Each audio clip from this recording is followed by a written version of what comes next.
This snow sled is fondly named Champion. It was gifted to a young boy, Bobby Pennoyer, in the 1940s.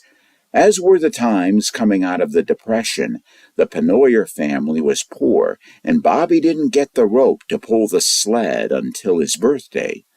This is an excerpt from "O Holy Night," the Christmas chapter from a Jerome Antil novel, the Pompey Hollow Book Club. That Christmas time day and evening, Champion would be the beginning of a lifetime memory for the friends at Bobby's house on Pennoyer Road in the late 1940s. On the Monday after Christmas, Mom dropped me at the mayor's farm to sled. Along with Mary, Holbrook, and Barber, Randy and Bases showed up. It had snowed all weekend, so it was a perfect Christmas vacation, with tons piled up for sledding all day and into the evening. After the mayor pulled the sled from inside the barn, Holbrook pulled me inside to talk.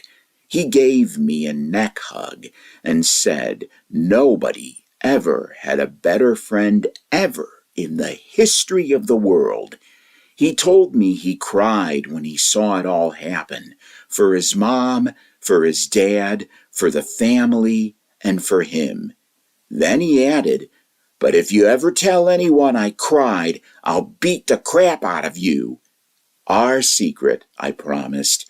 "Ever tell anyone I hugged you, I'll pound you to a pulp." We all took turns pulling the sled up the hill 1,000,000 times. After dusk, we'd follow boot tracks up the sledding hill in the moonlight so we wouldn't fall down the steep hill where the bull was, all the time hoping we were in a safe snow groove, sledding back down the sledding hill for the very same reason. The side porch light flicked on and off, on and off, on and off, and then back on.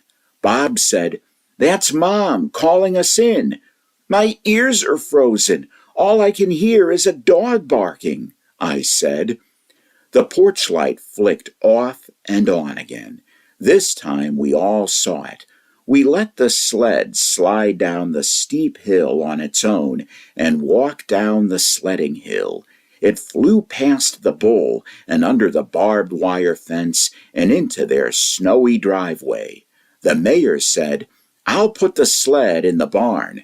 Farm kids had to pick toys and sleds up to keep tractors and farm equipment from rolling over them. Holbrook walked ahead, slid the barn door open for him, and waited outside.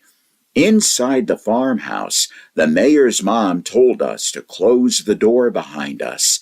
Everyone stand on the mat and take our boots and shoes off. She took our coats, scarves, hats, and mittens and threw them in a box by the door. "My goodness," she said, "you're all soaked right through, and your boots are filled with snow." Sergeant Preston of the Royal Mounties and King, his sled dog, had been through worse than this during every radio episode. Not only could we take it, we were actually beginning to thaw out from being inside a warm house. When I could open my eyes fully, I saw Bob's brother's Christmas present on top of their small kitchen table. It was a genuine red and silver American Flyer train set and train track, complete with whistle, transformer, and everything. Wow! It had an engine, with an engineer painted on the windows steering the train, a coal tender behind that, a flat car behind that, a passenger car behind that, with people painted in the windows, and a caboose behind all those.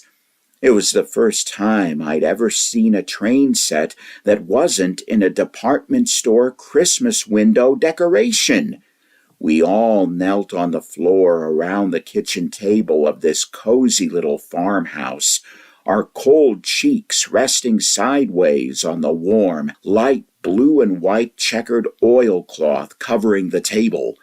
We watched the train go around and around and around on the track. The mayor's mom, Mrs. Pennoyer, made grilled cheese sandwiches, neatly cut in half for each of us to share, and gave us some tomato soup. She put the plates and our soup cups on chairs between us so we could eat and enjoy the train at the same time. "Careful you don't spill," she told us.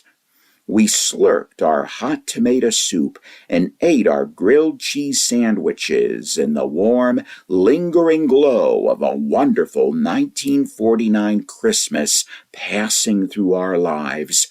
Resting our cheeks on the warm oilcloth of a small, friendly kitchen table on Pennoyer Road, each imagining the conductor waving at us as the train engine steamed by, or by passengers busy reading their newspapers, looking up at us from the Pullman car flying past, or whoever was sleeping in the caboose waking up just to wave. "I put harvest cow corn out for Santa's reindeer, and they ate it all," I said confidently. "Reindeer love cow corn," Barber said, beating his eye for better focus on the smoke puffs coming out of the train engine's smokestack racing around the table. Clickety, clackety, clickety, clackety. "Remember the ketchup soup and Groton and Uncle Harry?" snickered Mary, warming her hands with her cup of soup. Mary and I glanced at each other and smiled, remembering our kiss on the skating bus. Kneeling next to her with our cheeks on the warm oilcloth, staring at the train racing by, I happened to look up at the lone light bulb wire hanging from the ceiling over the small kitchen table. There was a little sprig of mistletoe scotch tape to the lamp pole chain. I tapped Mary's shoulder, pointed up to it, and kissed her happy smile, this time right on the lips.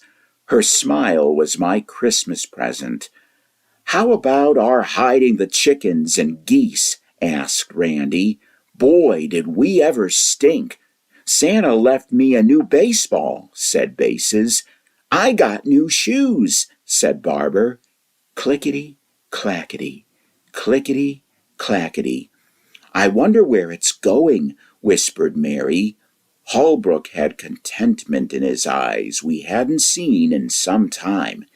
"Anywhere we want, I suppose," he said with a smile. "Anywhere we want." Woo! Woo!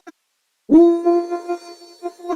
Watching the train puff its smoke and all the eyes glued to a promise of a dream come true in every puff, I thought out loud, "I have to remember to tell Charlie Pitts thanks when we go to the Delphi Falls Cemetery for our next meeting. He was so right about reindeer liking harvest cow corn at Christmas time."